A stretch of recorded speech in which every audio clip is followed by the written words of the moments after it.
Hello and welcome back to Whence, a Freemasonic podcast featuring research, papers, and discussions related to Freemasonry. I'm your host, Robert Johnson, York Rite Mason and Knight Templar. So just about now you're probably getting over that stuffed belly brought on by all the holiday eating. Your refrigerators, turkey, and stuffing rations are all but gone. But the bad news is, it's only half over. We still have a few big eats left: Hanukkah, Christmas, the Kwanzaa feast, and of course New Year's. I wish you all plenty of antacids in the coming weeks. This week, I have a few things for you guys. Once in a while, I get these little pamphlet readings from my lodge called the Short Talk Bulletin, which has some short writings in them. The first thing I'd like to read for you is a piece out of the latest entitled Light in a World Gone Dark, Reflections on the Feast of Hanukkah. Light in a World Gone Dark, Reflections on the Feast of Hanukkah.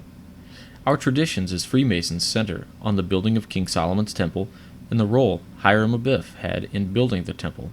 History tells us 3 temples dedicated to the great architect stood on the holy mountain in Jerusalem.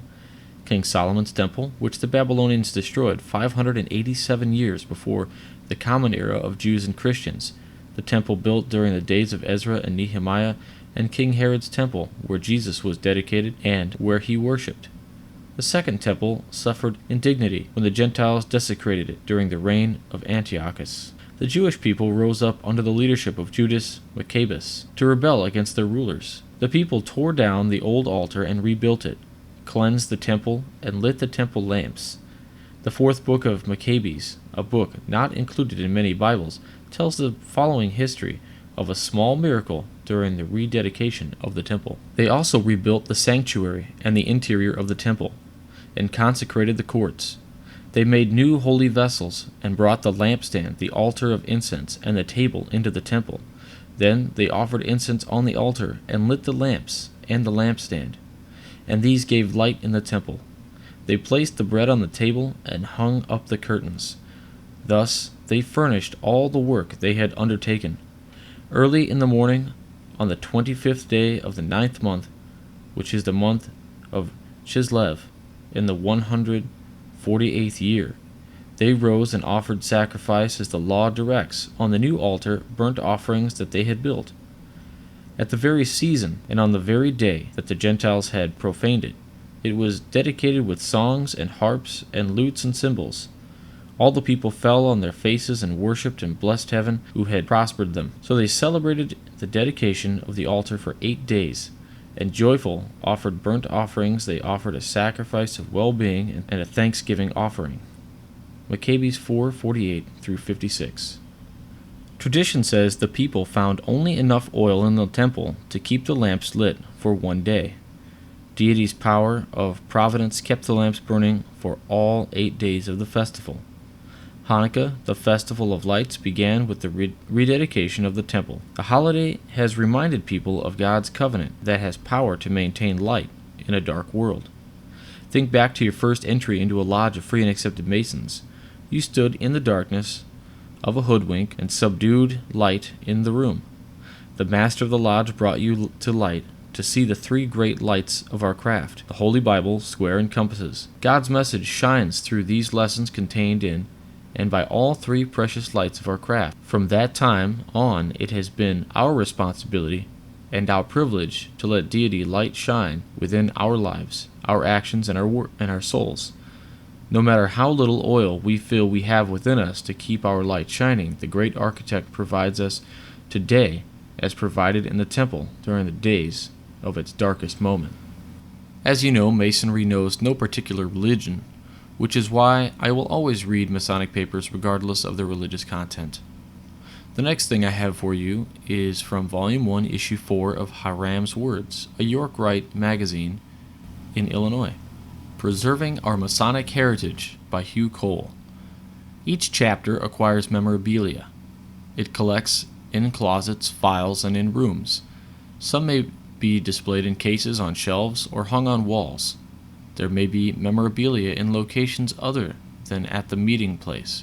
It ought to be inventoried and evaluated for insurance coverage. Compile the chapter's inventory, including artifacts, paraphernalia, furniture, portraits, books, and records.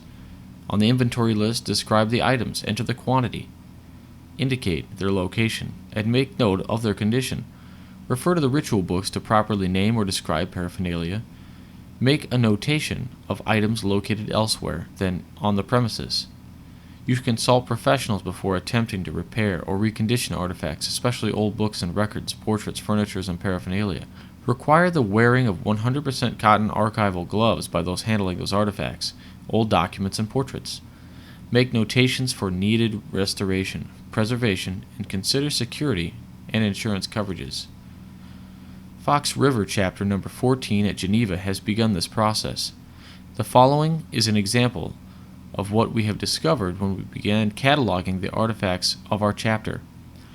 Fox River Chapter began at St. Charles in 1852. That was a 10-mile buggy ride for companions living in Batavia. Moving the chapter to Geneva was convenient for companions living in Batavia, Geneva, and St. Charles. In 1854, the companions helped form Geneva Lodge No. 139 according to its engraved base, CH Fates made on an aluminum keystone marked No. 1, presumably for Nathaniel Bowditch, most excellent Grand High Priest for the Grand Chapter of Illinois in 1899. Bowditch was an employee of the Mosler Safe Company. We presume Fates was also a companion and skilled craftsman with Mosler Safe Company. Yes, research is needed. The face bears the usual capitular circle of lettering and may have had a delta. Other sides and the top bear Masonic emblems and working tools. Each penny is of the Indian head design. The three unusual capitular gavels depicted within the keystone may date from 1852 and may have been made by a local capitular craftsman. The different sizes may indicate that they were intended for use by the EHP, king, and scribe. Inventory the artifacts of your chapter and then send pictures of history for possible inclusion in Hiram's words. Dave Miley is also beginning to work on an online museum for the Grand Chapter website, the Grand Royal Arch Chapter of the State of Illinois. P.O. Box 227, Washington, Illinois 61571. This next piece comes from the Illinois Knight Templar pamphlet that I receive monthly from the Knight Templar home here in Illinois. It's entitled, What is Masonry's Purpose? What I find interesting is something that it mentions that other descriptions of Freemasonry lack in the description. What is Freemasonry's purpose? Basically, Masonry tries to build a better world by making better men out of good men, by strengthening their character, improving their moral and spiritual outlook, and broadening their mental horizons. Masonry seeks to instill the principle of personal responsibility and righteousness, an understanding of Freemasonry and its benefits, and feeling for its values. The way to put these lessons into practice in daily life. And in short, Freemasonry believes in universal peace made possible by teaching its doctrine through the brotherhood of man and the fatherhood of God. And without diving too deep into this, the part of that I was referring to is the last line in the first paragraph. Broadening their mental horizons. We'll focus more on that next week. This week's famous Freemason is responsible for the invention of penicillin. Sir Alexander Fleming, born August 6, 1881, died March 11, 1955. Scottish biologist Alexander Fleming discovered the antibiotic properties of penicillin in 1928, receiving the Nobel Prize for Medicine in 1945, just 10 years before he passed away. He was initiated in 1909 at Sancta Maria Lodge, 2682 in London. He was also a member of the Misericordiae Lodge No. 3286 in London and was past Junior Grand Warden in 1942. Alexander Fleming was born near Darvel in Ayrshire, and at the age of 13 was sent to London to live with his brother Thomas. In 1901, aged 20, he decided to enter the medical profession, but before being accepted by the St. Mary's Hospital Medical School, Fleming had to sit in on an entrance exam.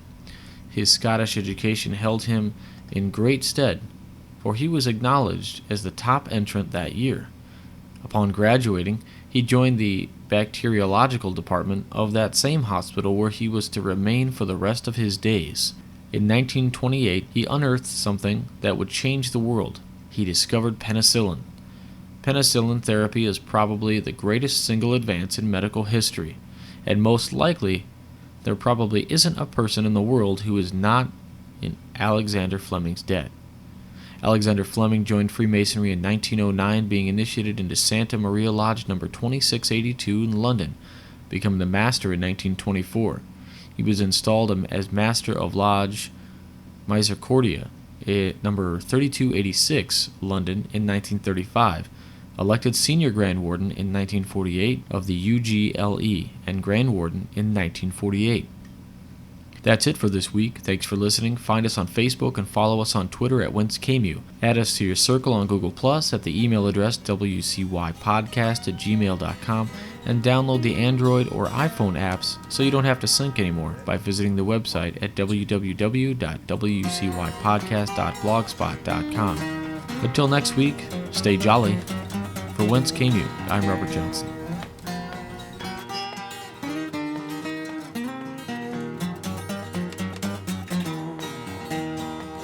Out upon the islands on a cool summer night, buddy, you don't got to hurry, take your time.